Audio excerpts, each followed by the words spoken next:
जय मां Chandrika recording studio राजा सुनवर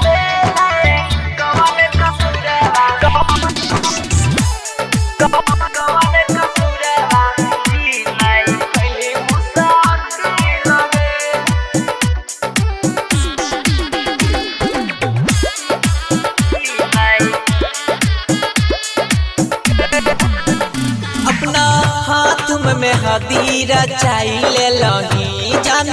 हमारा तू अब भुलाई के बही अपना हाथ में हदीरा चाइले लही जान हमारा तू अब भुलाई जे बही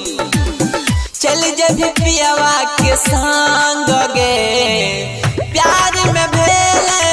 कवन कसूरवा जी नहीं कोई मुसाकी लगे प्यार में भेले कवन कसूरवा जी नहीं कोई मुसाकी लगे जय मां चंद्रिका रिकॉर्डिंग स्टूडियो राजा सुनवर मटियार कला सीतामढ़ी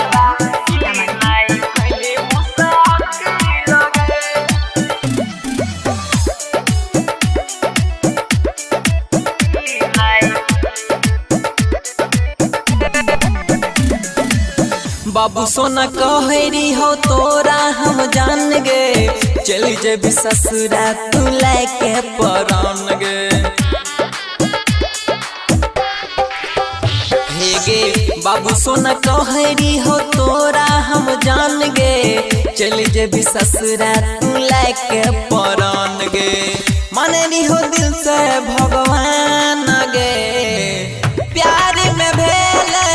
कवन कसूरवा जी नहीं कोई मुसाकी लगे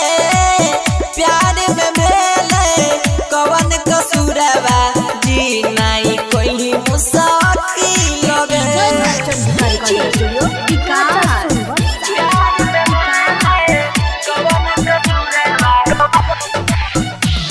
राजा मटियार कला सीतामढ़ी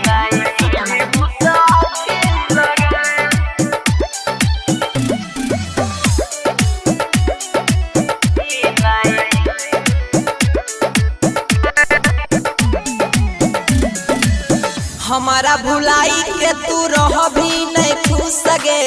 कहे छोनी रजवा हो तो महसूस गे हे गे